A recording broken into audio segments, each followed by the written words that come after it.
Renungan pagi pulang ke rumah oleh Ellen G. White, 8 September 2020. Mari kita berdoa. Bapa kami yang di sorga, Allah pencipta langit dan bumi, laut dan segala isinya, Allah yang maha besar, satu-satunya Allah yang benar, yang kami sembah selalu melalui anak-Mu yang tunggal, Yesus Kristus. Terpujilah Yesus, anak Allah yang maha tinggi, satu-satunya pengantara antara kami dan Bapa. Pada pagi hari ini kami bersyukur boleh bangun dan berbakti dan sebagaimana membaca nasihat firman-Mu, kiranya Roh-Mu ya Yesus menguasai hati dan pikiran kami, agar kami mengerti dan pekabaran ini mengubahkan hidup kami. Beserta kami sepanjang perbaktian ini kehendak-Mu yang jadi. Ampun kami akan dosa dan salah, karena kami berdoa hanya melalui anak Allah yang tunggal, Yesus Kristus, yang adalah Tuhan dan Juru Selamat kami. Amin. Renungan hari ini akan dibacakan oleh Saudara Jordi Kaya. Silahkan, Saudara Jordi. Renungan pagi 8 September 2020 dengan judul Orang Tua Jadilah Teladan yang Benar. Ayat inti terdapat dalam Efesus 6 ayat 1. Hai anak-anak, taatilah orang tuamu di dalam Tuhan, karena haruslah demikian. Cara yang paling baik untuk mendidik anak-anak supaya menghormati ibu dan ayahnya ialah dengan memberikan kepada mereka kesempatan untuk melihat ayah memberi perhatian yang manis kepada ibu dan ibu memberi penghargaan dan penghormatan kepada ayah. Oleh memandang kasih yang diamalkan ibu dan ayah, maka anak-anak pun dituntun kepada penurutan hukum yang kelima dan mencamkan nasihat. Hai anak-anak, taatilah orang tuamu di dalam Tuhan, karena haruslah demikian. Hormatilah ayahmu dan ibumu. Ini adalah suatu perintah yang penting, seperti yang nyata dari janji ini, supaya kamu berbahagia dan panjang umurmu di bumi. Ketika anak-anak memiliki orang tua yang tidak percaya dan perintah mereka bertentangan dengan tuntunan Kristus, maka meskipun mungkin menyakitkan, mereka harus mematuhi Tuhan dan percaya pada konsekuensi bersama dengan Dia. Tuhan secara tegas telah memerintahkan kepada anak-anak untuk menghormati ayah dan ibu mereka, karena mereka memiliki kesempatan dan kemampuan. Mereka dengan baik hati memperhatikan orang tua mereka. Hukum ini untuk anak-anak berdiri di kepala dari 6 aturan terakhir yang menunjukkan kewajiban kita kepada orang lain. Tetapi sementara anak-anak diperintahkan untuk mematuhi orang tua mereka, orang tua juga diinstruksikan untuk menggunakan otoritas mereka dengan kebijaksanaan. Paulus menulis, dan kamu, bapak-bapak, janganlah bangkitkan amarah di dalam hati anak-anakmu, tetapi didiklah mereka di dalam ajaran dan nasihat Tuhan. Perhatian yang luar biasa harus dilakukan oleh orang tua. Jangan sampai mereka memperlakukan anak-anak mereka sedemikian rupa untuk memprovokasi kegigihan, ketidaktaatan, dan pemberontakan. Orang tua sering membangkitkan nafsu terburuk hati manusia karena kurangnya kendali diri. Mereka mengoreksi anak-anak mereka dengan semangat marah, dan lebih tepatnya menegaskan anak-anak mereka dengan cara jahat dan roh menentang, daripada mengaruhi anak-anak mereka di jalan yang benar dengan roh sewenang-wenang mereka sendiri, mendorong anak-anak mereka di bawah pengaruh iblis, bukannya menyelamatkan mereka dari jerat iblis dengan kelembutan dan cinta. Betapa menyedihkannya bahwa banyak orang tua yang mengaku sebagai orang Kristen tetapi tidak bertobat. Kristus tidak tinggal di dalam hati mereka oleh iman. Meskipun mengaku sebagai pengikut Yesus, mereka membuat anak-anak mereka jijik, dan dengan kekerasan mereka, amarah yang tak kenal ampun membuat mereka membenci semua agama. Tidak heran bahwa anak-anak menjadi dingin dan memberontak terhadap orang tua mereka. Namun anak-anak tidak menjadi alasan akan ketidaktaatan karena cara orang tua mereka yang tidak tahu menahu. Oh, alangkah baiknya setiap keluarga yang mengaku mengabdikan diri kepada Tuhan, begitu dalam perbuatan dan dalam kebenaran, maka Kristus akan diwakili dalam kehidupan rumah tangga, dan orang tua serta anak-anak akan mewakili Dia di gereja, dan kebahagiaan akan terwujud. Review and Herald, November 15, 18, 92. Terima kasih atas penata layanan Saudara Jordi. Tuhan Yesus memberkati. Selamat pagi saudaraku dalam Tuhan. Kita patut bersyukur kepada Tuhan boleh bangun dari tidur dan menikmati hari yang baru. Nasihat renungan hari ini sungguh mengena kepada kita semua para orang tua. Tidak jarang kita mengoreksi anak kita dengan amarah. Kita juga menumbuhkan roh menantang dalam diri anak kita, dan kita menunjukkan roh sewenang-wenang. Kenapa hal ini terjadi dalam hidup kita? Pulang ke rumah halaman 269 paragraf 3 menasihatkan, Kristus tidak tinggal di dalam hati mereka oleh iman. Kristus tidak tinggal dalam hati kita sebagai orang tua, karenanya kita bersikap yang tidak sepatutnya. Dalam hal ini, Nyonya White mengutip Efesus 3 ayat 17 yang berbunyi, sehingga oleh imanmu Kristus diam di dalam hatimu dan kamu berakar serta berdasar di dalam kasih. Orang tua yang dalam hatinya Kristus tidak tinggal diam, tidak akan menjadi teladan bagi anak-anaknya. Anak-anak malah jijik dengan amarah orang tua mereka, dan membuat anak-anak kita membenci agama. Anak-anak kita jadi dingin dan memberontak kepada orang tua. Sungguh suatu nasihat yang keras bagi kita para orang tua. Tetapi, anak-anakku sekalian, perhatikan dalam pulang ke rumah halaman 269, masih dalam paragraf 3. Namun, anak-anak tidak menjadi alasan akan ketidaktaatan karena cara orang tua mereka yang tidak tahu menahu. Jadi, anak-anak, bukan karena orang tua kalian belum memiliki roh Kristus, lalu menjadi alasan untuk tidak menurut kepada orang tua. Tidak demikian. Yesus sendiri berkata, kamu yang jahat tahu memberi pemberian yang baik kepada anak-anakmu. Jadi, adalah bagian anak-anak untuk menurut kepada orang tua. Apalagi jika orang tua kita memiliki roh Kristus dalam hidupnya. Perhatikan Nyonya White menjelaskan tentang roh Kristus tinggal di dalam hati berikut ini. Dalam The Youth Instructor, Januari 6, 1868, paragraf 2, yang berbunyi, jika Yesus tinggal di dalam hati, karakternya akan terungkap dalam kehidupan orang percaya. Karena pengikut Kristus akan menyukai pembelian darah Kristus. Kristus telah berkata, supaya kamu saling mengasihi seperti aku telah mengasihi kamu. Roh kasih yang sama yang tinggal di dalam dada Yesus Kristus akan tinggal di dalam hati mereka yang di dalamnya Kristus diabadikan. Mereka yang mengaku mengasihi Kristus, namun tidak memiliki kasih kepada mereka yang untuknya Kristus telah mati, menyatakan bahwa Kristus tidak tinggal di dalam hati mereka.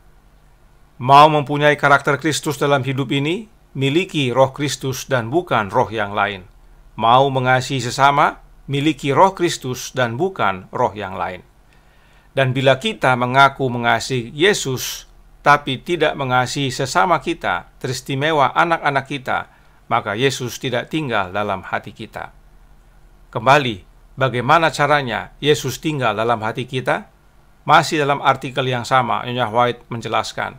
The Youth Instructor, Januari 6, 1868, paragraf 3, yang berbunyi, dengan ini kita tahu bahwa kita tinggal di dalam Dia dan Dia di dalam kita, karena Dia telah memberikan rohnya kepada kita.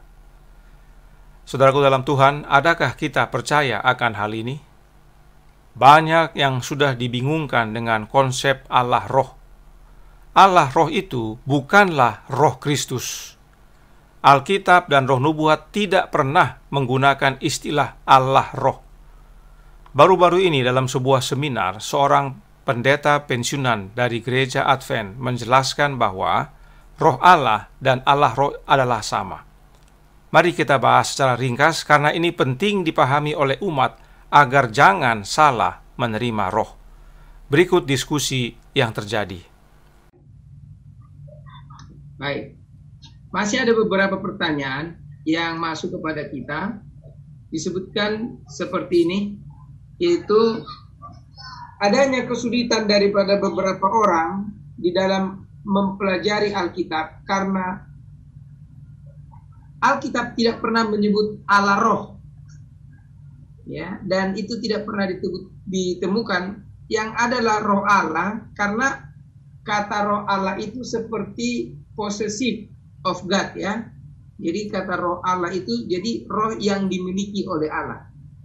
Nah, kira-kira penjelasannya bagaimana, Pak Pendeta? Ya, itu sama seperti dengan Allah Bapa. Apakah Allah Bapa itu Bapanya Allah? Ya. Jadi kembali itu adalah suatu istilah, ya. Namun kalau saudaranya Anda tidak mau menyebutkan Allah roh, ya, tidak jadi masalah, ya. Kita sebutkan sebagai roh Allah sebab begitu erat antara hubungan ketiga oknum ini sehingga penggunaan istilah juga kita sudah pelajari saling timbal balik, oke? Nah, jadi menurut beliau menggunakan istilah Allah roh dan roh Allah adalah sama. Sebab Allah Bapa bukan artinya Bapanya Allah. Untuk membantu, mari kita lihat tabel berikut ini. Roh Allah diterjemahkan dari kata Spirit of God, yang sebagaimana penjelasan Kamus Webster, artinya bahwa roh itu berasal dari Allah, dan karenanya roh itu milik Allah dan bukan oknum lain. Contoh lainnya adalah roh jahat.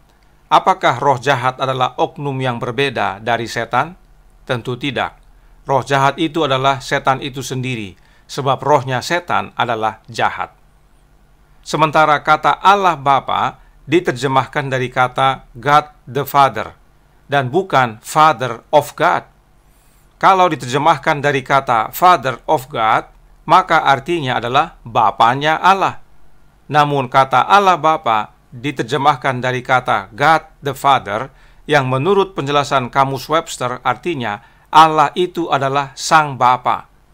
Bahwa Bapa itu adalah unik atau anggota tertentu dari kelasnya, yaitu Allah.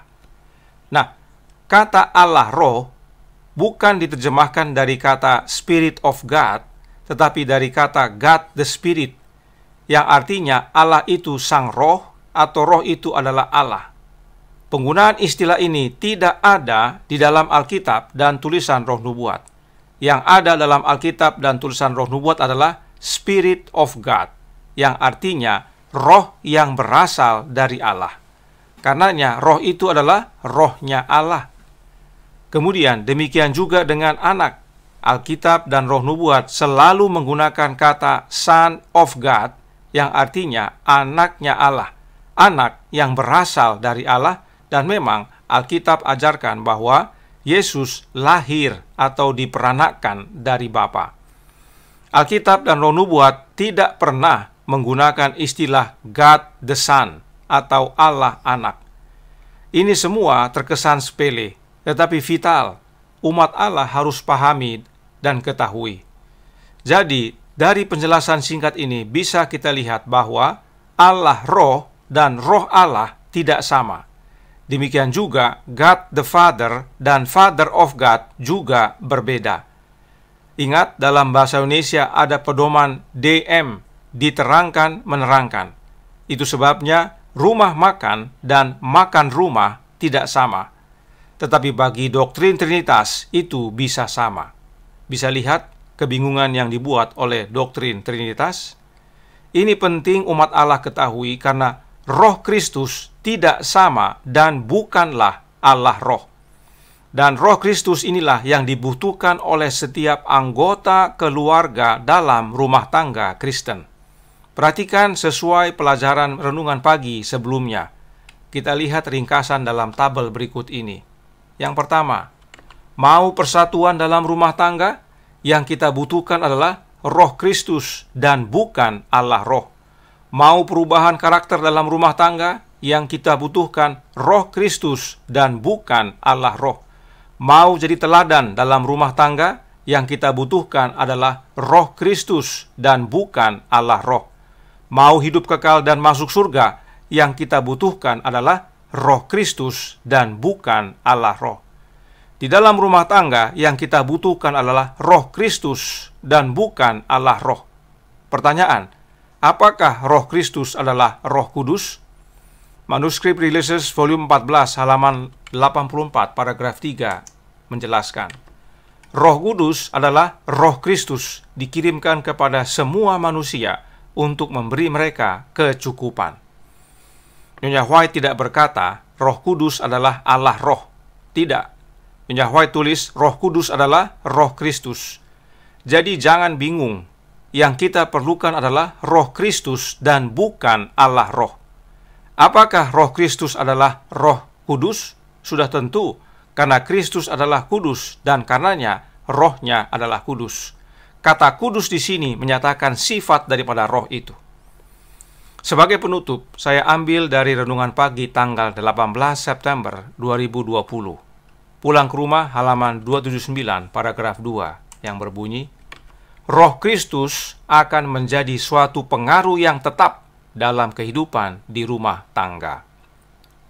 Jadi, jika disebut tetap, maka tidak ganti-ganti dengan roh-roh yang lain. Sekali Roh Kristus, tetap Roh Kristus. Mari kita para orang tua, demikian juga semua anggota rumah tangga, berdoa kepada Bapa dan minta kuasa Roh Anaknya, Roh Kristus, agar tinggal dalam hati kita oleh iman, agar kita menjadi teladan, tidak hanya bagi anak-anak kita, tetapi juga bagi lingkungan kita. Tuhan memberkati, saya bawa dalam nama Yesus. Amin. Mari kita berdoa. Bapa kami yang di sorga, Allah pencipta langit dan bumi, laut dan segala isinya, Allah yang maha besar, maha kuasa, sumber segalanya, yang kami sembah selalu melalui anak-Mu yang tunggal, Yesus Kristus. Terima kasih atas pencerahan ini, karena ini penting dipahami oleh umat Allah. Satu-satu yang kami perlukan dalam rumah tangga kami, dalam hidup kami adalah kehadiran Roh Kristus dalam hati kami oleh iman. Karena Roh Kristuslah yang mengubahkan karakter kami, sehingga kami para orang tua bersikap benar kepada anak-anak kami. Karena mereka adalah jiwa-jiwa yang mana Yesus telah mati. Tuhan campur tangan agar kami sebagai orang tua berubah dan bertobat. Tolong juga anak-anak kami agar berubah dan bertobat menurut kepada orang tua, terlebih kepadamu ya Bapa. Kami serahkan hidup ini, tolong kami ya Yesus, hadir dalam hidup ini, kehendak-Mu yang jadi. Ampun kami akan dosa dan salah, karena kami berdoa hanya melalui satu jalan, satu nama, Anak Allah yang tunggal, Yesus Kristus, yang adalah Tuhan dan Juru Selamat kami. Amin.